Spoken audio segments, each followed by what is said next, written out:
depends when they accept it. Yeah.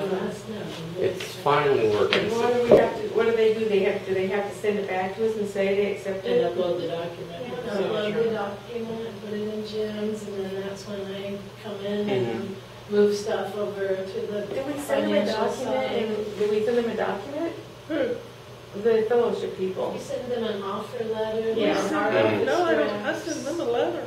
And then what document did we get? The last page of the letter has an acceptance page on it that says I accept or I decline. And Oh, we don't do that, do we? You need to Yeah. see it. We do? Oh, okay. It's a 3-page thing. Did, We just took the whatever the That letter. letter that you guys Yeah, sent us. template. That way, if it's screwed up, it's Jody's fault. Yeah. When I printed them out, I only printed one page and gave it to you. Did you send them the other pages? I sent them all 3 of them. Okay. They said they didn't get them, but I don't believe it. we can go ahead and get started. Like Kathy, there's really nothing new here. So it's you know, there's maybe a couple things that you hadn't seen since the last one that we had. I think it was like last summer, right? But everybody, I think, is familiar with GEMS. Just in case you didn't know, if you don't have it bookmarked, you can just type in education.indiana.edu/GEMS, and it will take you there. And you get prompted for your credentials. And this is what we refer to as like the GEMS dashboard. And you'll notice that there's a student search.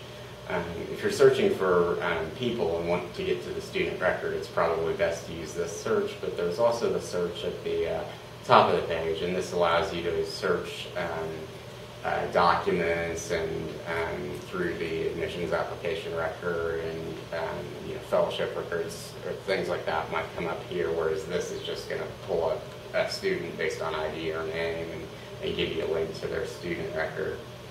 And down at the bottom of the page, if we were faculty, I would see anybody that I was specified as their advisor or a member of their advisory committee. Or So the faculty do see them? Yeah. Like, Well, how does that get in there? Does the faculty put it in there? Or no.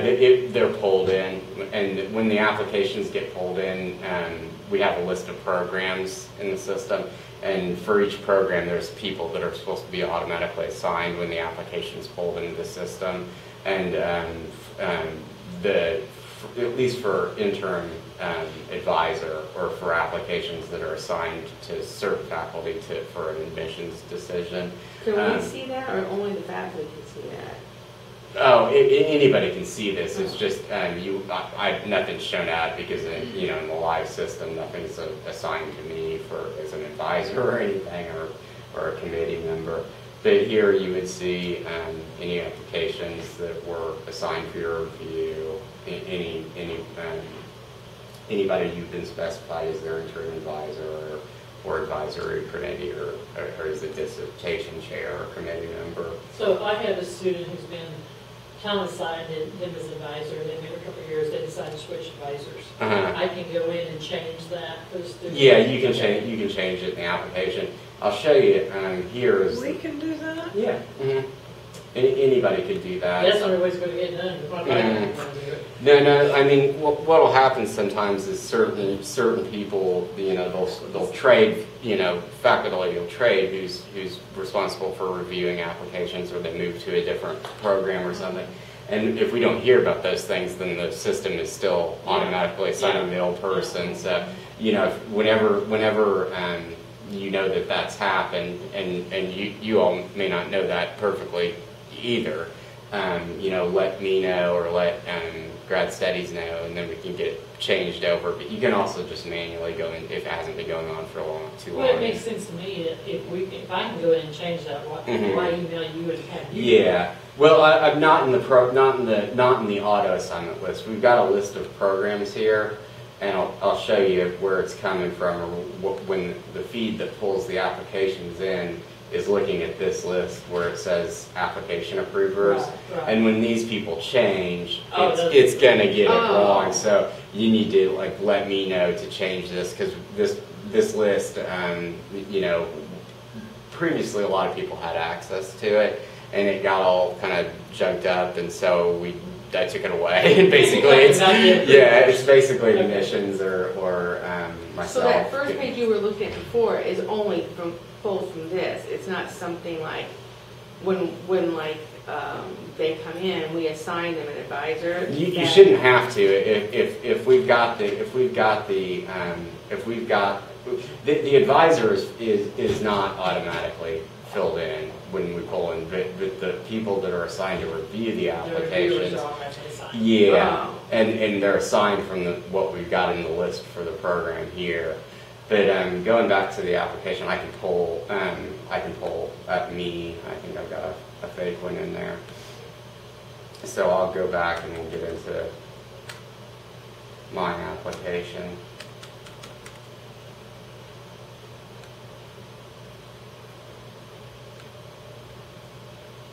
So I'll search and it finds me. Should say Jeffrey Fake. yeah.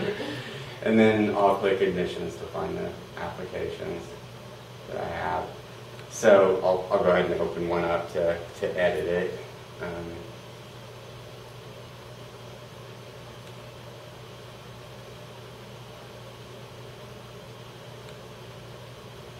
But Denied. yeah. But say, here is where you could just manually change this. Just go to the original application and information. if by chance that they're the person that's assigned to review the application is wrong, you could manually change it here too. Like say there'd been a faculty switch as far as who and it got it wrong for a particular application, you can just manually change it. But this is just for reviewing the applications. This isn't for like an advisor, like their committee. Yeah, you could change. I mean, you could change if it's you can change their advisor at any point. You could change who it's assigned to for review. A little lower is I think where the. But we can't make a change. Like, for example, in an advisory committee. Well, I don't know. I mean, the system isn't going to stop you from doing that. Well, because that's taken from when you turn in the roll stuff. Yeah, but I mean, if you were to see that it's wrong, you could go in and edit it and change Yes, it. but nothing pulls from that to look on here from the program study. It doesn't pull it off the program study. No, it has to be entered So you have here. to actually enter it in, and I've never entered in who their advisor is. I don't think we're supposed to. I think in admissions, the letter used to include who their advisor was, and it doesn't anymore. Because what was happening, admissions were putting in people that the department no longer. Those other fields are not part of their admissions application. Those are. But you're talking about their advisor assigned at admission. You're talking about their advisory committee. Their advisor in admissions. You can plug it in if you know who that's to be. Yeah. Sometimes they'll know, but most of the time. No one does. Admissions. But Tammy called me and asked me who was doing the advisor for TEIS, who was doing the advisor for foundations. So she probably didn't plug. Yeah, I think this is mostly plugged in by admissions. Yeah, because when Tom sends a list, these are people we selected, this is who the advisor is. That can go in that field. Yeah. But later on, if they change advisor, Yeah. then I can go in and change it. Yeah. Before the advisor committee, it's just their general advisor. I had one happen yesterday, as recently as last week. You don't have to go in and look. You don't have to go in and look at the actual form. It actually shows up on there. Yes, because what the report that Jess generates shows the dates, the changes, when UGS has accepted those changes, and we go and put all those dates in. And you put in the names. advisor's name. Their committee chair. Research committee, advisory committee, qual dates. Those types of fields like qual dates and advisory committee, those are not in the admissions application. No. They're in the Yes. degree milestones Yeah. record, but that's where you can change those as well if they're wrong or need to be changed because they've changed their program and studies or whatnot. So. No, she's saying no. Only she and Jez changed. Oh, okay. Please don't change those, just drive us up the wall. So that's pretty much the dashboard page, and for for us as staff, you know, we're not going to see those things down here, but that's what what faculty would be saying. And then, you know, walking through the system, I mean, we've got, everybody's probably familiar with the views on their individual departments homepage. Most of it is just views of students and current students and also views of applicants. But you know, if you ever want to change what's visible in these, actually I think this just takes it to that. But if any of these views ever need a field added or taken out of them, or they need to be filtered or sorted differently, you can let us know to update that. I know a couple of departments have wanted to see an additional field or something now and then, but those are all easily changeable, so just, you know, let us know. Get back up to the top. And so pretty much on the departmental tabs, they're all similar, a little bit different views that we've been asked to create over the year, or over the years, and but primarily just, you know, different views with different fields in them of degree milestone records and also admissions applications. But then we have the admissions tab, and this is where most of the departmental links take you, but you can also see like all applications, or if you ever had a manually added application. I don't think that would be very common. Typically, if one ever needs an manually added, it would be Tammy or Sharon in admissions to do that. These are mostly links for grad studies. But the next thing I should probably show you is, you see this, the link here, site actions. If you were to click that and then go to view all site content, you can get at the lists that are actually underlying the views in GEMS. So it's kind of, the name's changed since it was initially created, but the students list is all the degree milestones records.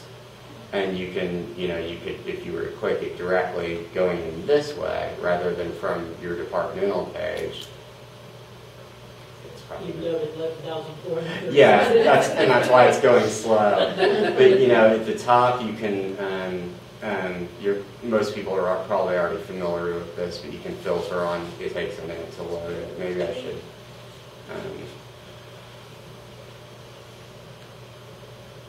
going slow. There's 11,000 of them, Jeff. Mm-hmm. We'll be here tomorrow.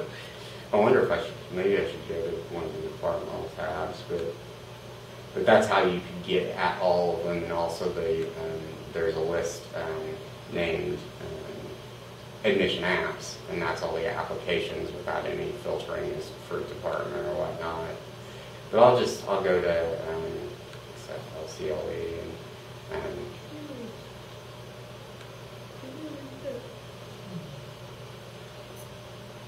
let's say active students. I'll just click active students to see what we got. But most people are familiar with this, but you can always use these top fields, the header, the column name header, to filter for a particular student. And also, whenever you're in a list like this, you can always hit the list button and have the option to export it to Excel. The alert me, I don't know how many people use the alert feature in SharePoint, but you can always click an alert and choose to set an alert on the list. And I'll kind of explain how some of the options here. You can either you can choose the delivery method. It could be a text message or an email. I think most people would probably want an email. But you can pick the kind of changes you want to see. You can say, when a new item's added to a list, do I get an alert?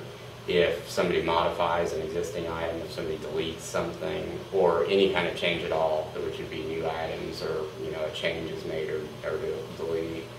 So it depends on what you want to know. I mean, if you've got things that are incoming, most of the time that you need to monitor, most of the time you're going to want to just check when new items are added.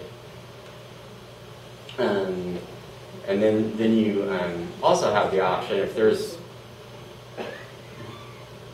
And I'm the only one that's adding anything to, like. Yeah, then you probably wouldn't care. But then it'd be like if things were getting pulled in automatically, then you might want to see. Like if you, like say we were looking at the admissions list, or, the admissions. That I yeah, like if yeah,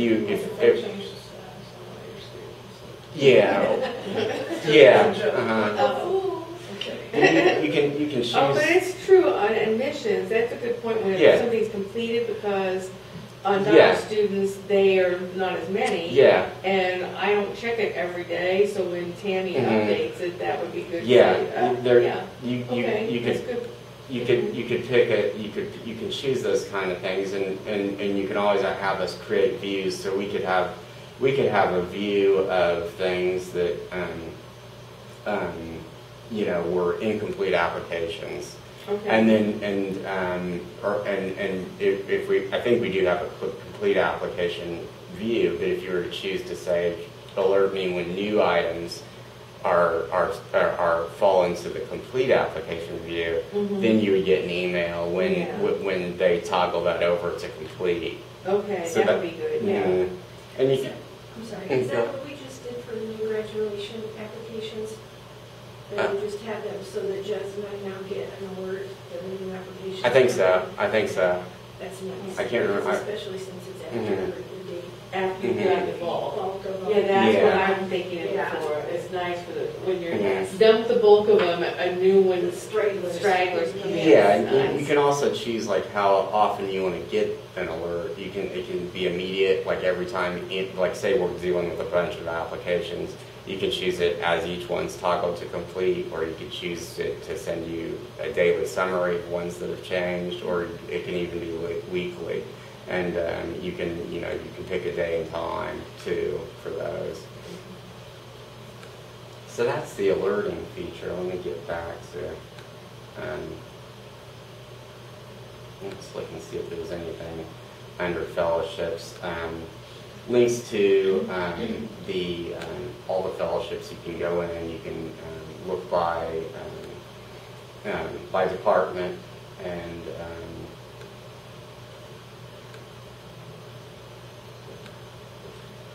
you can see the balances of all the awards that fall under your particular department, or really any department.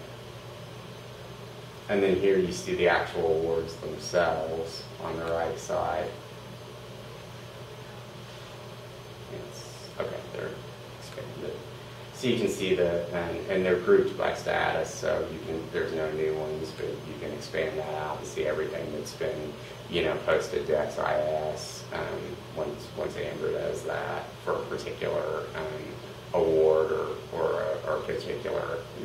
Are there sort columns on this, Jody? I don't think there are. Or maybe it's at the top. Yeah. Okay. Yes, you can also filter up here for a student name or. Or by department. Yeah, or even university ID. All that's kind of hard to look it up in a long list of university IDs. So that's the fellowship tab, and here's where we might find a couple things that are new.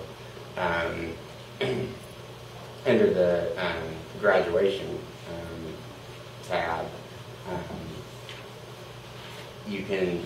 We've got a link now when the students log in, or when the students apply for graduation.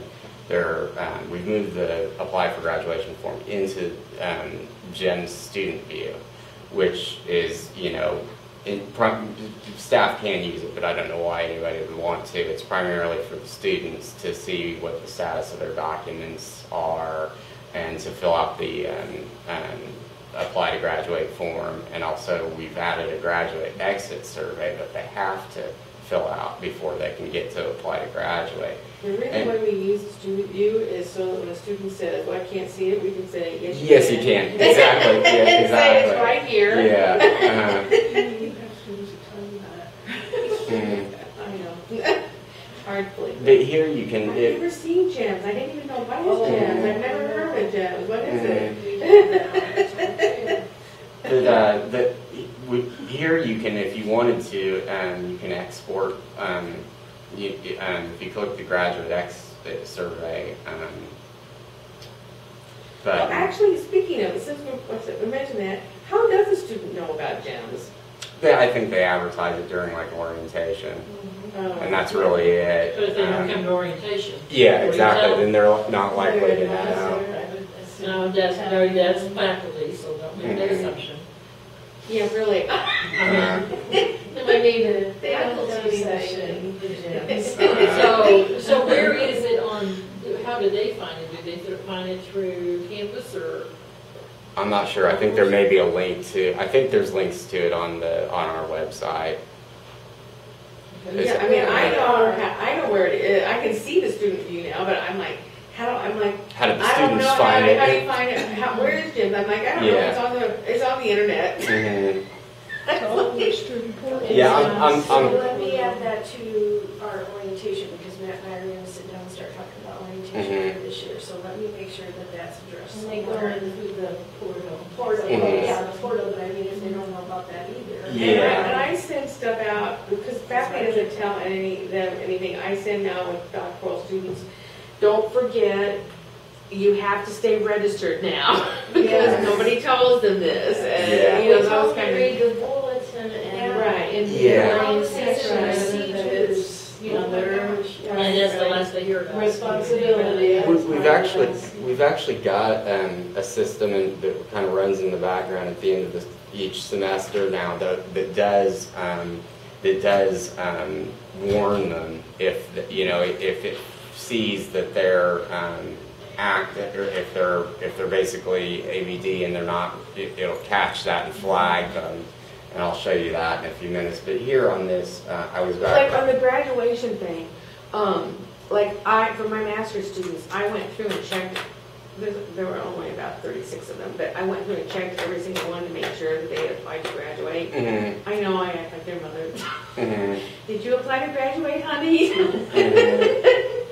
And is there a way to just actually see that and just look at, I could just pull out all the HESA master student? Yeah, I think so. Let me see here. There's where's the link? Oh yeah, okay, it's just down here. If you were to expand these, I mean, you'd have to probably pick the right term first, but let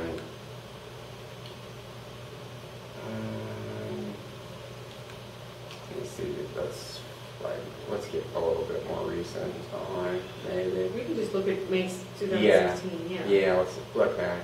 So there's a bunch of people that have been denied, but you could look and you could expand these out, and probably we wouldn't want that. But if you looked under new application, or actually you could probably filter by up at the top by. Is there? Yeah, department. Okay. Yeah, so you could filter that to that, and then find the appropriate term that you're interested in, like May 16, and then you could check and see if they're there in some application status. And Danielle must tell her students, because they'll come back to me. They come back to me this year and said, it says that I was denied, and I'll be. Yeah, that's because you sent in 3 applications. The last 2 were denied. This was accepted. Mm-hmm. And I always put in there if it's a duplicate application or whatever. And then some of them that have applied, if I noticed they've got coursework, because you guys probably all got hit in February with students going, I had this on my POS originally, but I didn't end up taking it. And now I need an amendment form or blah, blah, blah, because I put it right in there for them. This is not on your transcript, but it's on your POS. Please contact your advisor. I think my master's students are all like, I'm not sure about docs, but the master's students, I think they're all mostly set. I think so. I think I've got it all, everybody's ducks in a row except for those, like, between June, August, and May. I think there's 7 new ones I have to go through the process. But from this graduation page, if you click that grad exit survey, you can export the results of of all the surveys we've received. All, or can you departmentalize it? Let me see. I don't know if there's. Clip up at the top where it has your major. I don't know that there's a notion of department in this. I'll have to look. Let's see what happens when I export it. It says elves. And is that survey data for just a certain semester? Or? No. It's all time. So but there's a date, and so here you can see pretty much all their information. Let me see if department is in this. It would probably be a lot more useful. You know, what they do with other departments doesn't really matter to me. I want to know what they Is say. it true, Jeff, that like for those students that have submitted multiple applications, if they don't redo that application within 24 hours, they have to redo the summary, or I mean the exit survey? 48 hours. 48 hours, And okay. but I made that configurable. That was just kind of it'd be really easy to change because I know there've been people that have complained that okay, well it's a couple days later, and then it hasn't been often, but this has been up for like more than a year, and it's probably been a handful of people that have needed to go reapply, and then they get hit with having to and if they're really bothered by it, you can just tell me, and I can switch the completion date so that they don't have to but that was just the amount of time that we figured that if you're applying after that, or if you're reapplying after that period of time, you're probably applying for a different major. So and Elizabeth wanted them to have to complete the survey for every single one, program that they might be applying for graduation for. I thought about maybe changing it to a week or something. I would think, a week might That's be. true, because when you reject something, if they have to reapply, if they have to do something in order to reapply, it's probably going to take more than 48 hours. Yeah. Actually, I can guarantee it's going to take more than I was thinking 48 maybe even a week or maybe even 2 weeks just to give them time to figure out that they need to resubmit and not have to force them to take the survey again. But that's the way it works now.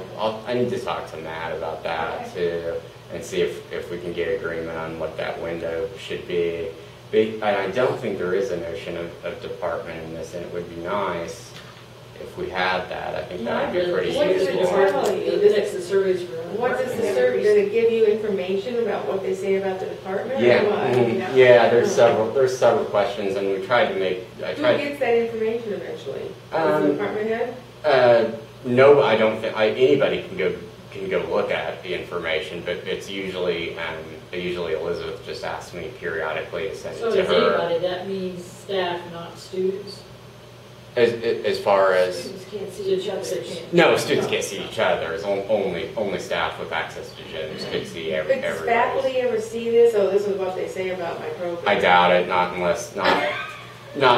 Well, I think it'd be a good thing if we could get it departmentalized to be able to. Yeah, I think. I mean, Wants to yeah, share. why make What's this- the purpose of having it? I know, well, Yeah. why make the students fill Other out than an extra everything survey? that you heard those times. Yeah, well, it does. I mean, it does have a notion of what their major is, obviously. But so you could say, well, but not department. It would be nice if we added department into it because then you could quickly filter this to all the survey data for your Right. Yeah. Right. And so I think I'm going to suggest we do that. But that's also something that's more recent than maybe the last time. Where it says elves, Uh-huh. can you click on that and see what you get? If anything. That's just a link to the ELPS departmental tab, the ELPS department page. It wouldn't filter to department in the survey data because we don't capture that in their exit survey. But I can pull those two things together, I think, because we do store. They fill out the application to graduate, and then it forces them through the exit survey, and then we do store the ID of the exit survey data and tie that to their apply to graduate. So I would know I think there's a way that I can add that into view, so that without asking them in the survey to specify their department. I mean, I don't know that we would want to know individually what each person said. I don't think we need to do that, Mhm. but I think the overall, It'd be I don't nice want to to know be able what to- they're saying about Alps or what they're Mhm. saying Right, now. right. I have had students ask me though, when they called and said, do I have to do this exit survey? And I said, yes, what they Mhm. receive, is this going to be strictly confidential? Yeah, I did. I mean, well, It's it's not if their names Well, are on it. now- Strictly, I mean, that's what Yeah. I'm saying, we don't need to see their name, but. yeah. It's confidential as long as we don't share it, I suppose. I mean, it's confident, yeah. But I guess at that point, they're out of here, so it doesn't Yeah. matter. Confidential because somebody's looking. Yeah. I don't know what that means confidentiality wise, what they're thinking, but maybe if you Yeah. just saw the view, or the view of the comments. I could- not I could the take their- number. Yeah, I could take their personal, I could take their university ID and name and email and remove those things from that view. But I didn't know, I put them in there because I thought it might be Elizabeth useful. may want to still in there. Yeah, I'll have to Yeah, for ask. her I'll view. have to ask her. Isn't there something that, like, when you click on ELPS, isn't there something that says reports? And do those reports, I don't think the reports have been kept up to date, and are they now? Where do you see that? Well, they're not there, but I used to see reports that Sure, are it's going not on the to admissions page. Okay, yeah, let me see that. Here's Now, that's where I click ELPS, and that's all I get. I don't get all that other stuff. assigned for review, view applications. These things, the admissions report. I don't know, maybe. This I think would be up to date. I'm not sure what this view of data is. I think we could take a look and No, see. there was another report, there was another place where it had reports that showed people who, I don't know, there's another place where it's reports, there were places where it had reports, but we'll see. Let me see here. If I go back to Alex. Students who advised, student documents, students with no major or active students. Said you could get, I don't know. Anyway, so, sorry. Okay. I don't want to waste everybody else's time. So let me see if there's anything. I think that's really the only thing new to note under graduation. Then obviously we We're there, right there. where Go back. See where it says reports?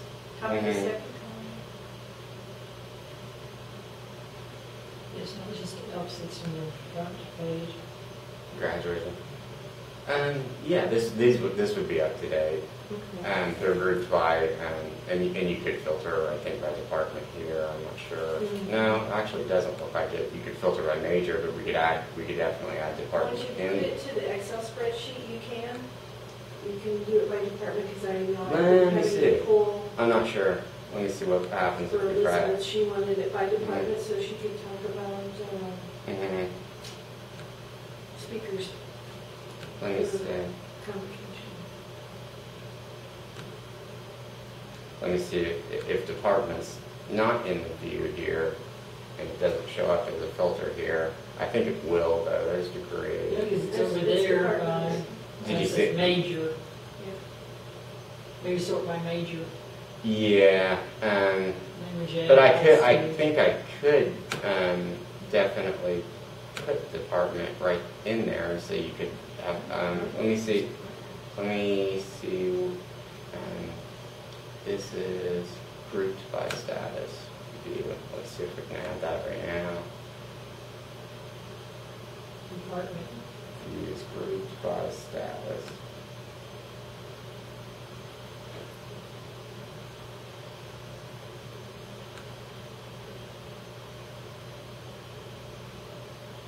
Yeah. That should probably be there, and I know that this field is not used anymore, and that should probably be department in front of major, so that was 9, let's make that one.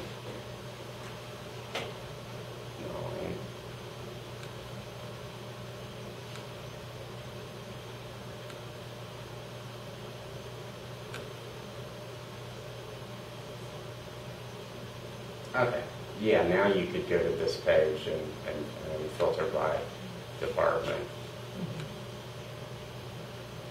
And that way you can see everything. Yeah, that doesn't so much you. That way you can see everything that's going You're on. with issues. Yeah. Yeah, two. Mm. That's not bad. With two issues. Well, it's because you're ladies and they get you those. Yeah. The document management page, I know you're all pretty familiar with this. I mean, you can always click to just see. You can see all documents. You can see documents that you've submitted and their status. You can see any return documents. Now this is new. I know you don't typically upload admissions documents, but this is something you'll notice that we don't upload admissions documents here anymore. And this is something new, even though I don't think it's really relevant to most of what you're doing in GEMS. But I'll go back to the home page and find me.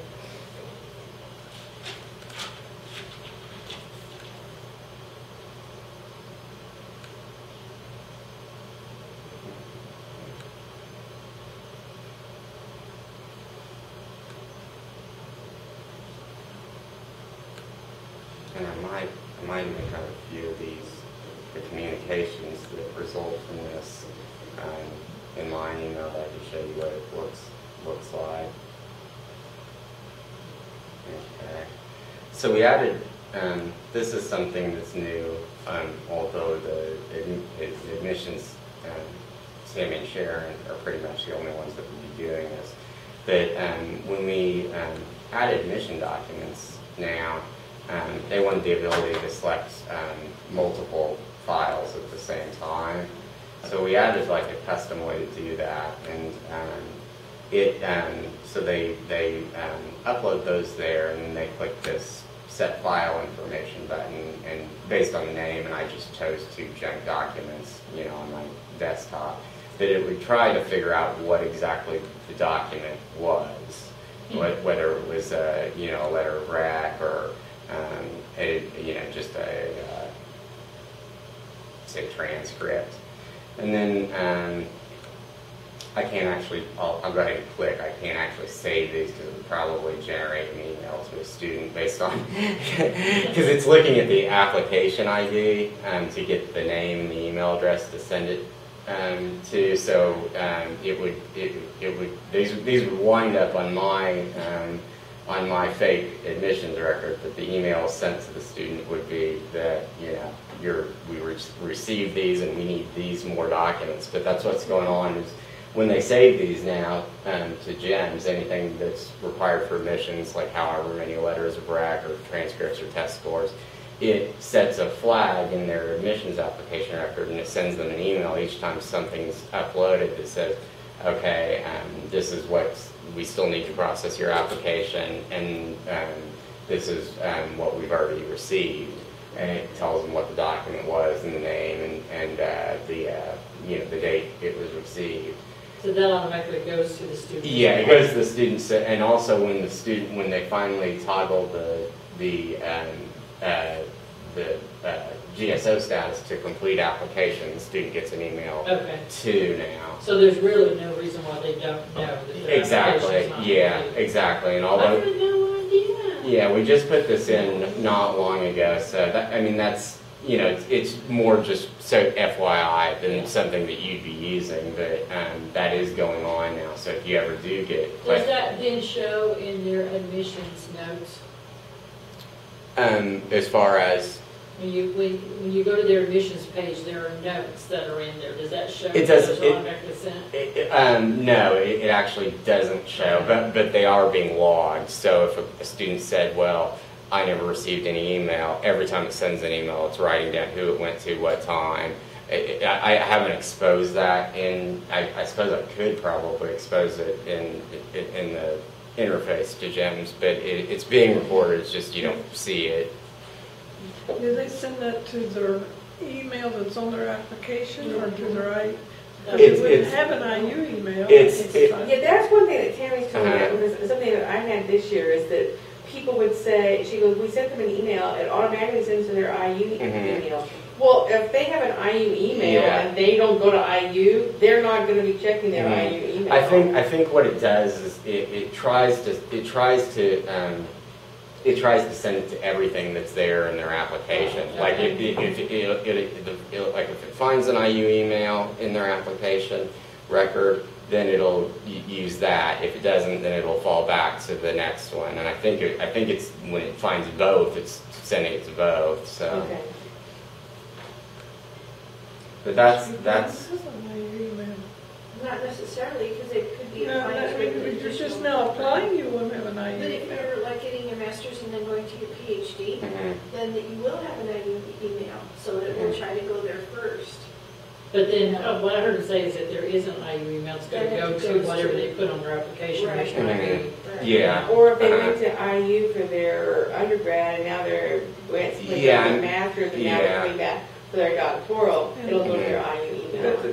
If I got my baccalaureate degree here and had an IU email, and then I decided to come back 5 years later for a master's, I probably wouldn't think even Right, think it'd be that my IU email would be there. Yeah. I wouldn't be watching. But it just operates on what it finds in the application when it's pulled in. If both are there, it'll send them to both. If the IU email is not there, it'll try to send it to. I do assume though that people, if they went to IU at some point and they apply again, I think it 5 years probably later, gets they get the same IU. Yeah, I think IU. it gets reactivated. Yeah. Yeah. How many times they were married? But until they're actually accepted back, then they're probably not looking at that IU email, even though it might have been It's probably reactivated. Yeah. But they had the same ID number, because people are like, Mhm. I need to know what my ID number is. It's like, Mhm. you get an ID number as soon as you apply. Mhm. There's another thing, and this is really more just for admission, or I didn't mean to do that, shoot. Let me go back. We've also, and I'm not sure if everybody can see this, but we've added this on the main profile page for each student, and this you could see, but it's sort of an indicator. As soon as you go to the student, if the student has a conditional admission to a program, it'll show right up front on their profile, as opposed to having to go into the admissions application and see, is that, are they a conditional admit? And then we've also added the ability to just create like general memos right on the student's home profile page. So that way, if there's something that Tammy is working on that's relevant to Jody, as far as like Can the students see those? we never expose So those. that was the thing that our faculty was worried about. If they added notes there, or they added notes in the admissions column, would the student be able to see? This is more just for sharing purposes for GSO staff, but the conditional admission indicator, anybody can see that. So if you ever wondered whether a student was a conditional admit, you'll know right there, and you won't have to go back into here and click again and see that's how you otherwise would have had to figure out what their admission status is to open up both of those things. So that's something new, I think, since last time. And then also, we've added in a graduation tab on their profile. So if they did have an undergraduate degree or another degree from IU at least. We also added this. These are their degree requests, and then also we've got here you can see any their exit survey response. So we could see if they said something about a faculty member there. Notes or No, in their active survey, if they said something about faculty member, we could see it. Yeah. Oh, okay. Mhm. But the survey doesn't itself, like, unless they would put it in as a general comment, it doesn't ask them to rate, rate faculty, or it's more program related. But it would show their comments. Yeah, it would show their comments. And then, let me see. Then this I suppose might be relevant to to the departments. I don't know if, and you probably use it too, Jody, occasionally. I use it a lot. That you can use this, like add a new notice, and it'll pull up with all the students' information.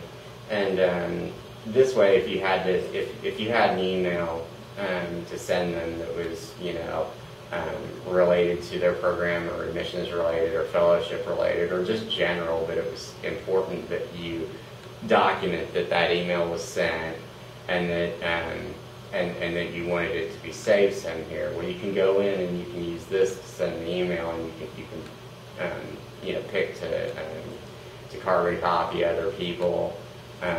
You can pick a date to send it on, and then you fill in the subject and the message and everything. But this way, you don't have to. If you had an important email and had to save it to say, I sent this to this student. So it saves Yeah. a record of it. Yeah, exactly. Then you wouldn't have to hang on to that email or worry about it. And there's also a field for you to put in your own notes rather than just what was sent to the student that they wouldn't see. So the message is what the student sees, GSA. GSA notice would be something if you need to say, I sent this on this day, and or make a another note related to the student. But this is something you might be able to use. And then there's also, if it's when the students go into GEMS student view, they see these notices, and we've got a sort of a concept of whether it's resolved or not. So like Jez emails somebody something about a document, and the student has to take some action. Well, she'd want to leave this unchecked, but say it was just a general, hi, something or other, we'll just want to let you know this, and there's no action that the student had to take. You probably want to check mark it as resolved, so because within the student view, things that are resolved, the student has the option to archive that message. They don't have to see it every time they log in on their home page. Okay. So that's that. That's not real new, but we've made some changes to it recently. There's also this I should mention. This Tammy and Sharon use a lot.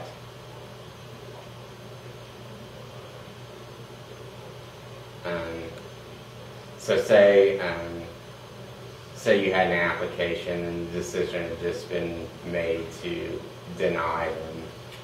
Well, rather than having to open up your Outlook and type that and again save the message, you could use this to that link from their admissions application to send that denial notice. And we have a message in the system, and it's just the same for everybody. But if you ever needed to change that, you could knock this out and then type whatever you wanted, like the reason for denial. But there's a boilerplate message that we've got saved, and I think they usually just leave it alone. But this, if I were to click this, it would mark the date the denial notice was sent, also change the status of their application to denied, and all that in one step, rather than having to open up Outlook, send an email, go back into their application, say this is the date that I denied them, and change the status. Let me see. So I'll go into, I'll pop open. That's really about as much as I can think to sort of, that's new in GEMS. But let me get into GEMS student view and show you what that Do they just go to GEMS? No, students go to the GEMS student view. I know, but how did they get there? Oh, this is I'm the not a address. student. It has an address and it's linked off of the website, but we don't have a shortcut set up for it because I didn't know what to call it if we were calling the real GEMS education.indiana. Yeah. I wonder. So how do they get to it? They would have to link to it off of the website unless they wanted to try to remember this unfriendly address. Graduate student portal on the Yeah. side. Mhm. It'll be somewhere in there. Oh.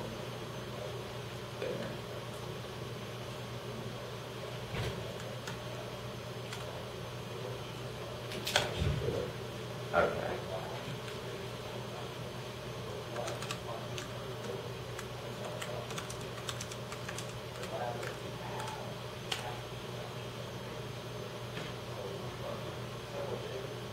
So this is GEMS student view, and anybody that wants access, I know I gave several of you access to it, mostly for the purpose of just saying, yeah, you can see it, or it is there under your. Well, that's something that Jess is coming to our faculty retreat. I hope she'll show that. The nice thing about this is if you didn't have work to do in GEMS, and say you're at home and you just wanted to check something, well, you don't have to VPN into this system like you would to get to GEMS from home. You can just go straight to it, look for a student, check something, and without having to. For graduation. Well, can any student then check any other student? No. They only see their own information. They don't get the search box. Mhm. One of the problems I have with this is the search. If you're looking for somebody, you can put in their last name, but it won't let you put their last name and then a comma and their first name.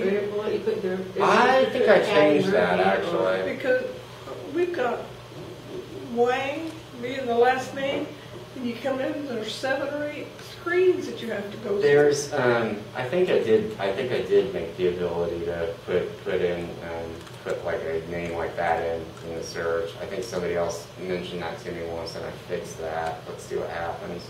No, I guess. Well, that's something I can look at. I want access to this. Okay. You don't have access to student view? Oh. I might be able to do that. We give access to all of our faculty to the student view so that they can. Well, they should have access too, but at least I. They don't have access to GEMS, but they have access to the student view. If I can get access to GEMS. Yeah, all faculty have access. Yeah. They don't need access when they say, Kathy, look this up for me. Yeah, they always make me look them up, but I've been starting to tell people, you can look up, reserve your own rooms. Yeah. Because it's like I'm like, I hate reserving conference rooms. Trying to find That's one horrible. in the month of February. But this is new for the students, so they'll come in, they see apply to graduate, and this is the message they're going to get. It says prior to submitting the application, you have to go, complete the graduation survey on the tab above. So they go here, and I can just walk you through it, to see the kind of questions they're asking. It's I just see the part that says Vicki Lewis is awesome. yeah. World survey. Yeah, really. Where does it say our support coordinators are great? So The staff is awesome. The faculty leaves a little dumpy to say. there's a lot to it. It branches depending on what they say throughout the survey. But I can just give you a flavor for what it looks like, and it is kind of long. I mean, it's like 40-some questions. Wow. And so this is why they don't like to have to do it twice. So anyway, there's more to it, but it's basically just general questions, and they have to do this, and then once they do, they're able to go back here and see the application and fill it out. Now, faculty doesn't have access to SIS though, right? The one.IU for students. I'm not sure about that. because we don't have access to SIS. I mean, if they're academic, if they're as an academic advisor. Or they have access to have- parts of it, but they don't have access to go in and look at a student's transcripts. Oh, my faculty have access to look at it. Yeah. Well, because they show me all the time, I can't see their transcripts. Uh, No, because they need Okay, that I'll to, do that. if they're helping them to fill out the Yeah. program of study, they need that. But pretty much what students see in here, They can see the students' stuff on SIS. Yeah. when students are in here, they wouldn't see the search box, obviously. They only see like their degree milestones record, and they see like their documents that you guys have submitted, degree milestones documents. They see any applications for degree and the status of their apply to graduate. And that's another thing we've added too, is like when a graduation application is either confirmed or rejected, the student gets an email now. And then we've also Did they email Vicki? then they can see any fellowships they've been awarded, and they can see any academic progress notifications is what we call them, but those are basically bad things. That's like the insufficient GPA. So I don't know how many people know this, but we've got a system now that to automate those communications. Like it runs at pretty much the end of every semester. And if their GPA is too low, or if there's several reasons: failing grade, too many incompletes, incomplete grade lapse to a fail, they've run out of G901s they can take, missing a program of studies. And It does all of that. yeah, it's every semester it goes out and sends the nasty grams about those things, and that's where you would see these. And there's also a similar tab in GEMS. And they can see this is where those emails would get documented, those notifications emails. So that's pretty much all they see is. Yeah, they don't see the admissions application. Well, they pretty much see everything except for their admissions application. Because if they have access to this system, they know they've probably already been admitted, because you have to have IU credentials just to get into it. So it didn't really make sense to show them their.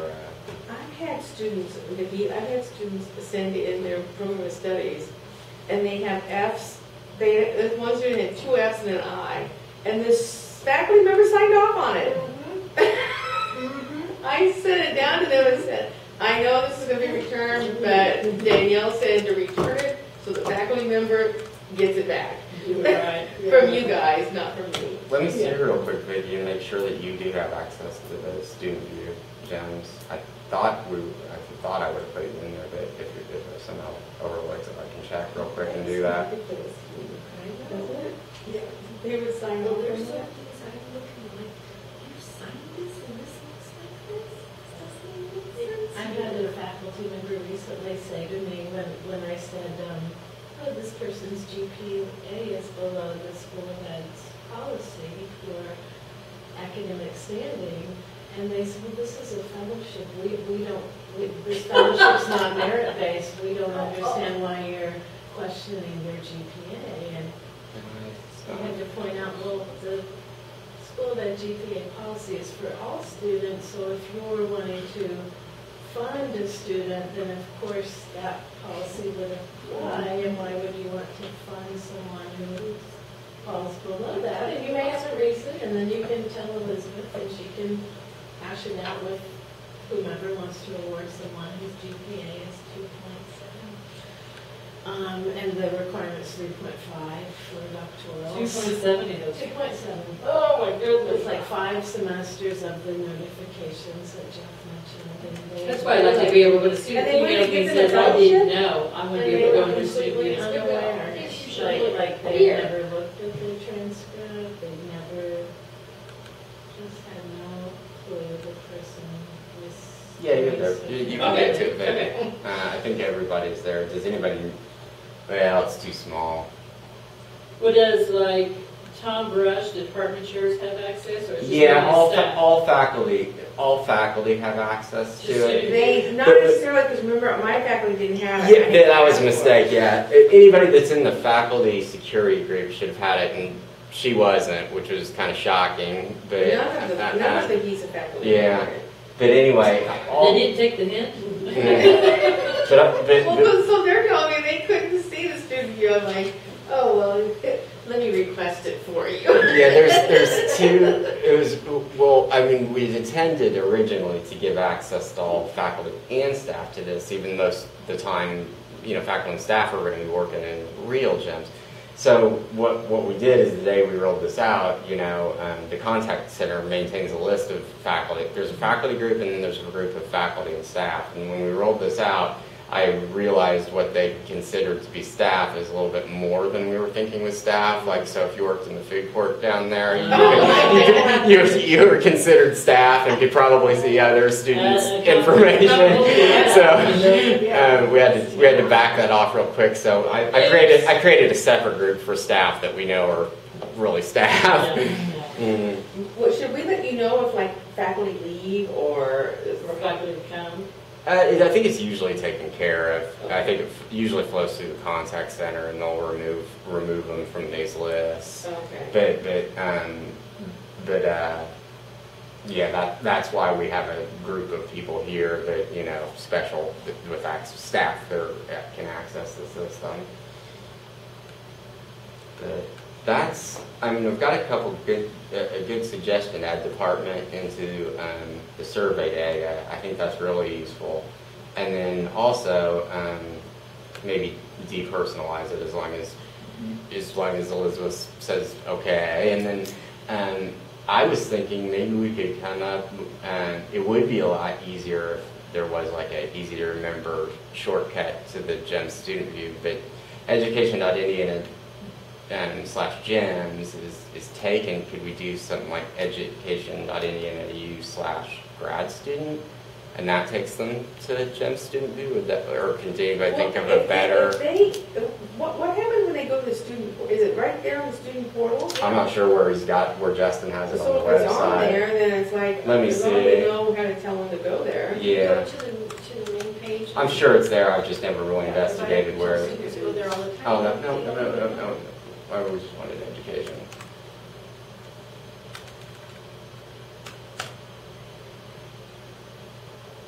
Like I'm getting ready to send out first year reviews. I'll say on there, go to GEMS. Education. To start with. Okay. And then Student portal. Graduate student portal on the right. Okay. Yeah. Shoot. Yeah, I'm sure it's got Oh, it. yeah. Scroll down, scroll down, go back. Go back to that kid To the blue box, scroll down. where the Oh, I or the see. red, yeah. Go Oh, there, enter. and then it's on the right side, GEMS student view.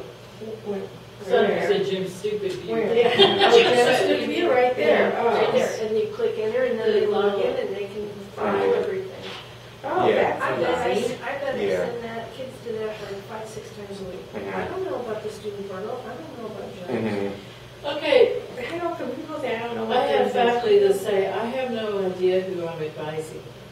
How Okay. do they go and find their advising list? Well, they really should. We have our own separate little system that they know how to go to, but It it's should constantly be in updating SAS, it. shouldn't it? And .IU, shouldn't it be in there?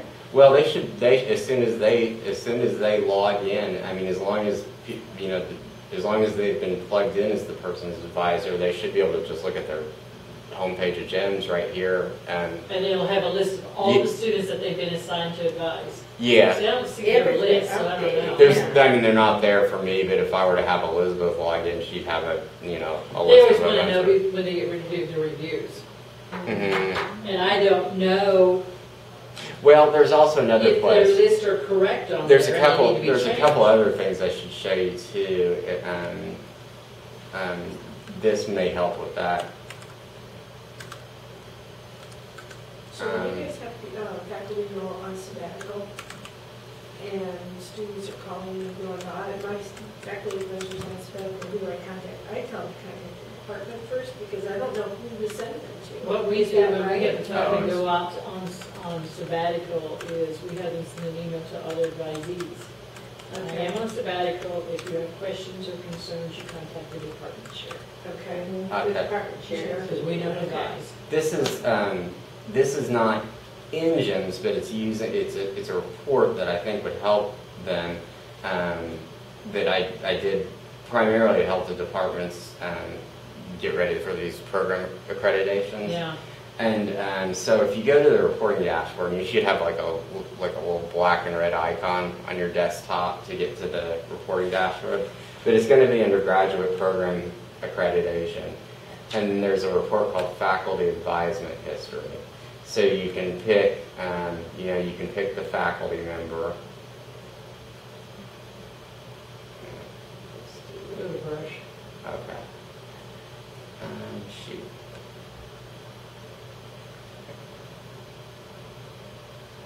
Why doesn't he? There, that was the Tom.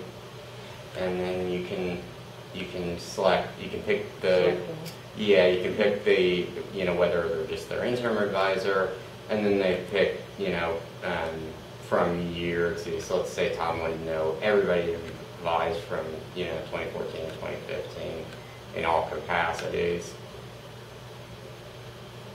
And it'll give a list of the students and the type. So that's good. That's what GEMS is saying. Yeah. So if I see someone on there that shouldn't be on there, I can go into GEMS and change the it. advisor. Yeah. And it might How not. did you get to this? This is the reporting dashboard. Okay. There's like I can't remember, I don't know if I got the icon. I don't know if they're pushing the icon. Let me just send everybody the link. Send me the link. Okay. Because I would really like to pull that up for all my faculty and Yeah. see if it's correct, and if it's not. So this So is, when it says from year, does that mean like, okay, currently who they're advising, or? no, I mean, If you put all, would it give you yeah, everybody if ever advising I their went back, life? yeah, if I went from 2007 to present, anybody that Tom's ever advised in any capacity that at least was reported in GEMS would show up.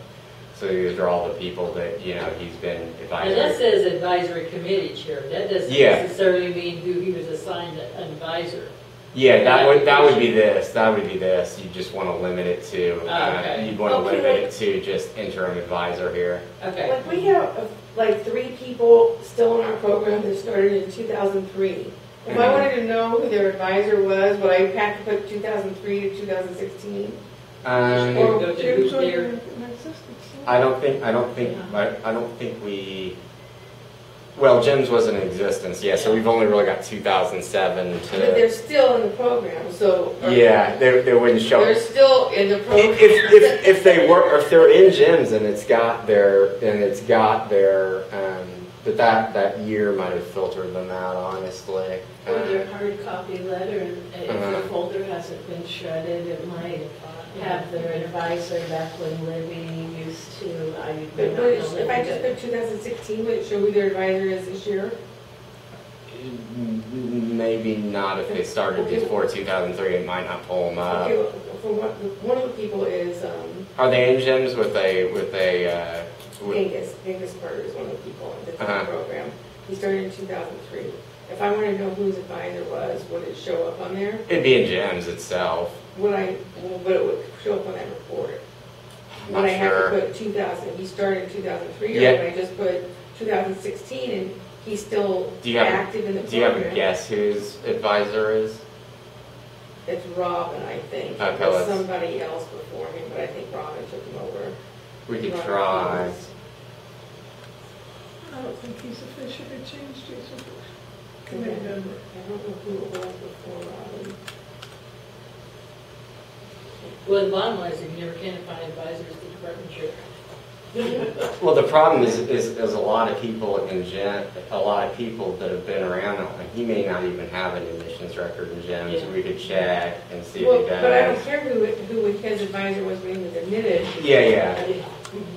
But he might not even have an admissions record. He said he sent it to link to everybody. Okay, good. Okay. No. Oh, okay. I'm just using him as an example, but Yeah. only to say, as an example, like if it was somebody from 2007, then I can't take him person, but I know he started in 2003. I don't really care. I think it, because I think I know it's Robin now, so. Let me see. But it was Mary Howard Hamilton.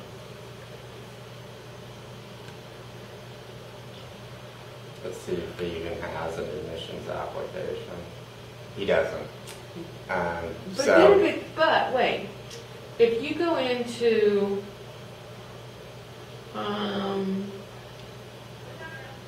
if you go into degree milestones, he probably does have a degree milestones record. okay, so we go into degree milestones, But he was admitted before GEMS even and you existed. click on, I don't want to see, maybe it's there. Yeah. Yeah, right there. See, it says Robin used. Where does that pull up?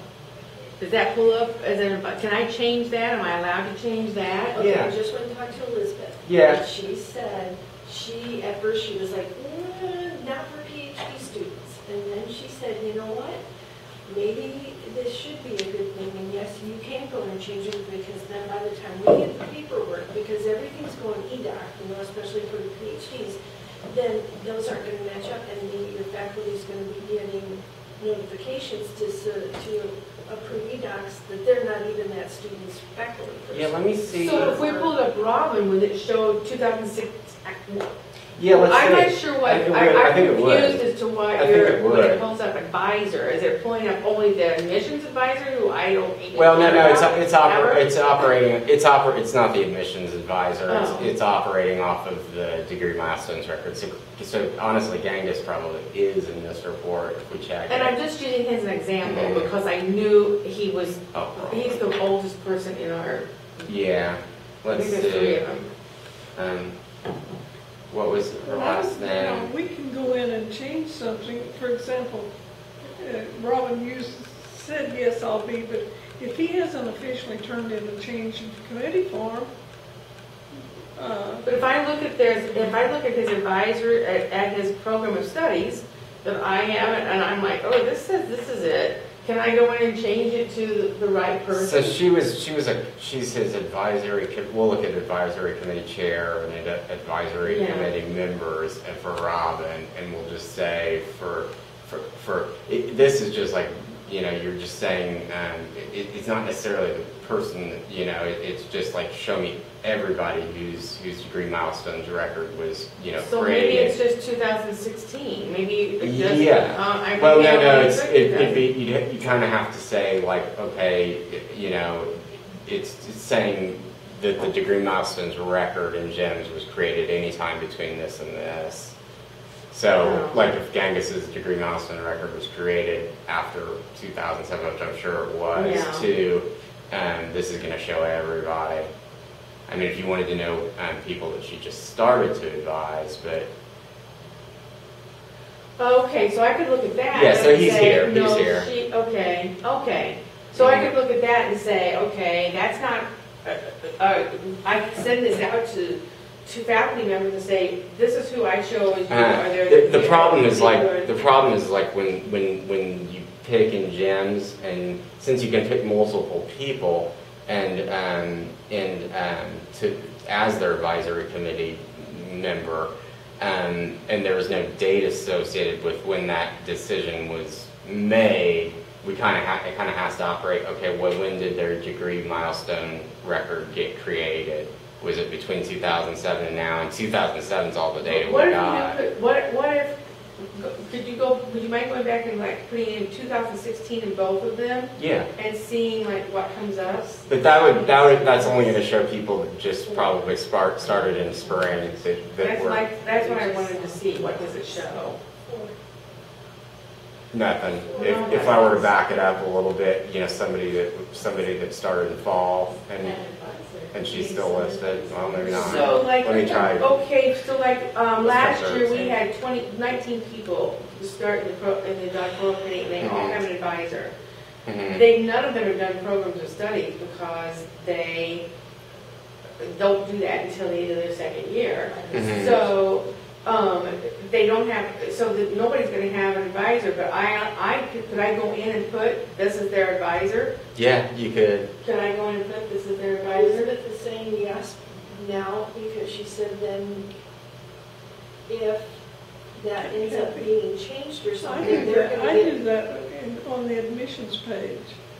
When I go in and code admit, I go up and change the advisor if it's wrong.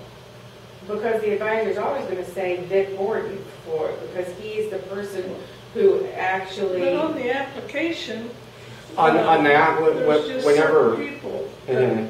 like say Sandy puts somebody as their advisor in the admissions app, and then when their degrees, let's say they actually are admitted, and the system spins off a degree milestones record for them. If it's been specified by Sandy that it's so-and-so in the admissions application, it'll automatically pull it in as their advisor on the degree milestones record. Okay, because right now, Mhm. it just shows that, like, I think Vic is when we were Mhm. talking earlier, Vic Gordon is the person who approves admissions. Well, those are like, there's a difference between the advisor and the person that's reviewing the application. Yeah, he's the, Yeah. so I'm like thinking, well, who goes in and puts in the advisor? Because nothing, I haven't been putting those in, so who does that? It would be me, right? If they want you to do that, I guess. I'm not sure who's supposed to do it. I mean, it'll do it automatically if it's specified at the time in their admissions application. Like whoever is processing their admissions application puts in there. If when it comes to time that they're actually admitted and we spin off a degree milestones record, it'll take that value from the admissions app, and hopefully it'll still be right. But if it changes or it's not specified at admissions, it'll just be blank, and I'm not sure. Well, right now, I have my own, I keep my own spreadsheet, and it has, this is who their advisor is, this is when they started the program, this is when they did their first year review, this is when they submitted their program of study, this is when their program of study was approved, this is when they submitted. Those things are really all in their degree milestones record, I think, if you want to. But it's not all in one place where I can go and see, and I can do a sort and say, programs of study, like now I can say, all right, who needs to be, they've all had their first year review, who needs to be submitting their program of studies because they've been in the program 2 years. I can go in and sort my Excel spreadsheet and do that, but I don't know a way to do that in here. You could, I think you could do that in GEMS if you. Or they've submitted their program of studies, who needs to be applying for quals? Who hasn't taken their quals yet? Like if you went to your department tab and then clicked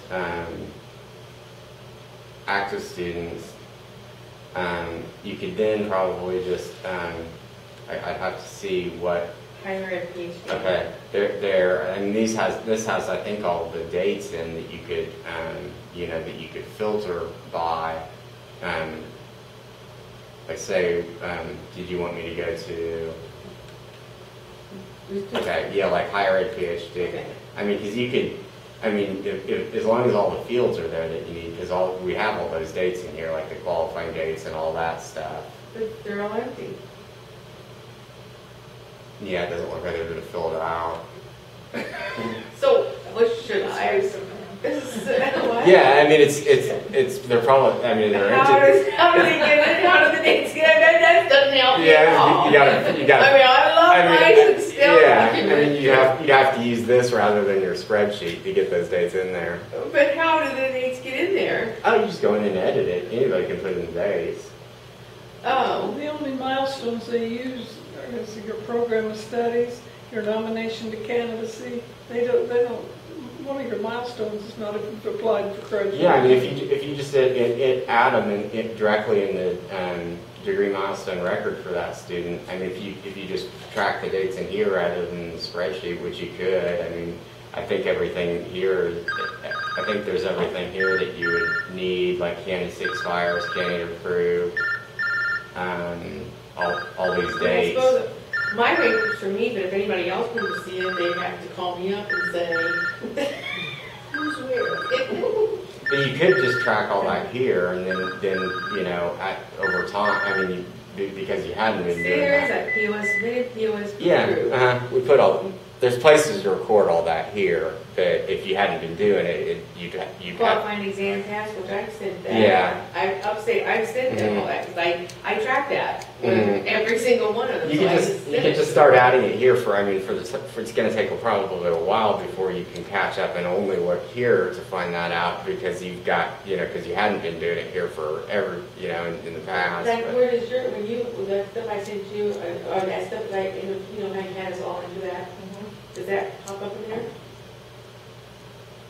Or what do you do, where does that go? Or do you just go look at The it? spreadsheet that you sent me? No, not the spreadsheet, the thing that you had to, just sent us a thing that said, please enter the qualifying exam dates. Not a clue. Oh. Not a clue. But I mean, this is where I think, most people just report it. But I mean, if there's a field or something that you have in your spreadsheet that's not here, we can just add it. Oh, I have pretty much all that, qualifying exam Mhm. pass, candidacy expires. Yeah. I have, See, that, when I just asked her about that, because about you changing advisory committee, she said she gets a report generated out of SIS anytime any of that changes. And then that's where she prints the report off, the paper copy. SIS, not GEMS? Gems, and then we go in and change Not that. GEMS. Oh. Well, where in SIS does it tell you the person's advisor? Oh, maybe they put it in there in their on course or something, or University Canvas. graduate school types the advisory committee info in, And but I then don't we know put it the in specifics. So if it's So PhD. that's why I'm worried about you going in and changing this. Well, I haven't been. I know, but Changing it, to me, it's still not official. I think only people in GSO can put those dates in there. Yeah, Heard about that's, that. that's what we're thinking. See, I was thinking that Matt mostly put those in. No, or, Matt gave that to me last year oh, when okay. he moved into Terry's Mhm. job, and then Jez gave it to me also. Okay. So, and now Alicia's helping us with the overflow of it. Mhm. Updating all those. Where do you get the information? You go to each person's file, pull their file, update everything. Jez gets a document generated from UGS through SIS, and then prints it off, and then we go off The off that. e-docs. Yeah, we Mhm. go off the e-docs, we go off of there, and then we put it in the student's file. So we have electronically updated Well, for here, instance, in my spreadsheet, I can see that there are about 10 people who supposedly have, in GEMS, have had their program of studies approved, but they were approved in 2014, which means nothing. It's useless. So I would want to send that to you guys and say, you guys can look at these people and see if they need to submit new programs of studies, because they think they're ready to do their nomination candidacy. And we are right now in the process of going through every active PhD student file in existence because of what UGS is now wanting us to do with minor justifications, the waiver substitutions, and the individualized. I just tell them, if your nomination and candidacy is approved, we down you're golden. If it's not approved, and see, and that's how it should be, and that's how it would be from the time Matt just got here and got things in the nomination and candidacy, bulletin. though, UGS approves those. I know, but They we're don't. still finding files. We're going through them right now as we speak, and I'm having to contact students going, I know that your program of study's been approved, and I know you're nominated candidacy, but we need this No. document. No, if their nomination and candidacy is already approved. It's already been approved. And you're still getting that, There are some that were. why would that ever come up? Because nobody goes back and looks at that. Oh, it's approved. They don't, Jess told me that if the nomination and candidacy is approved.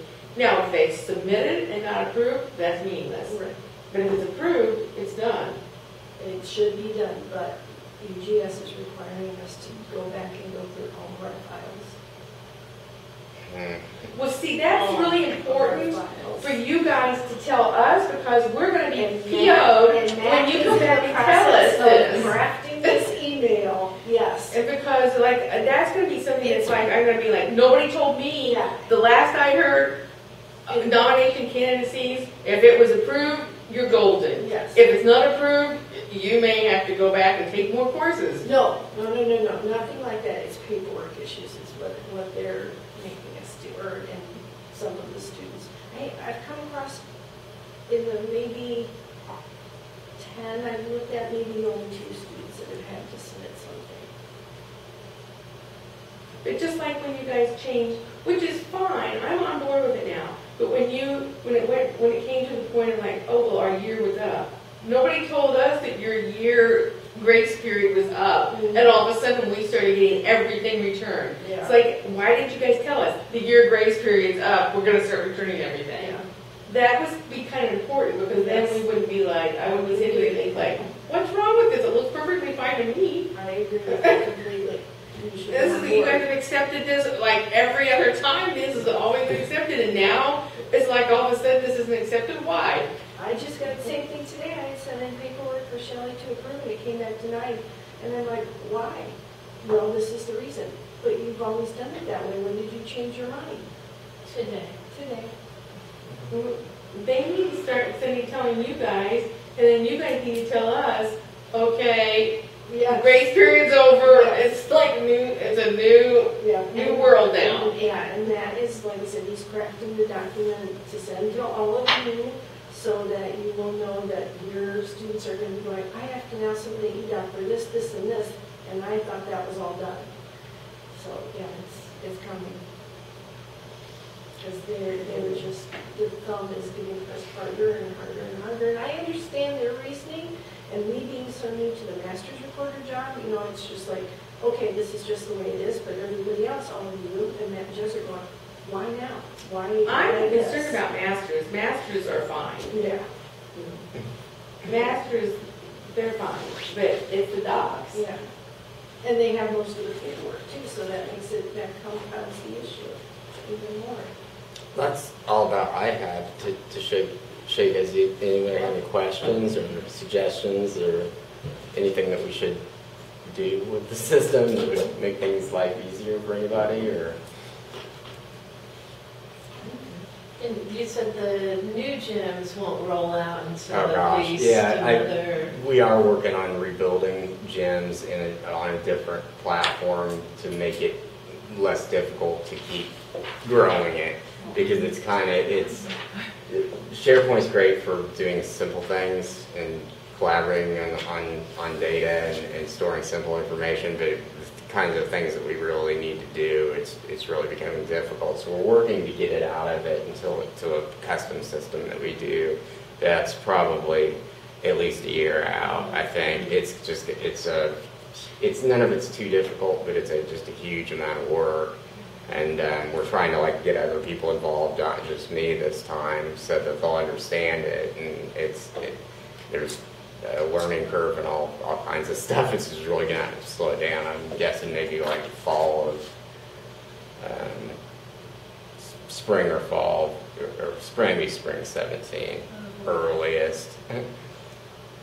Earliest, I would think. More likely fall 17.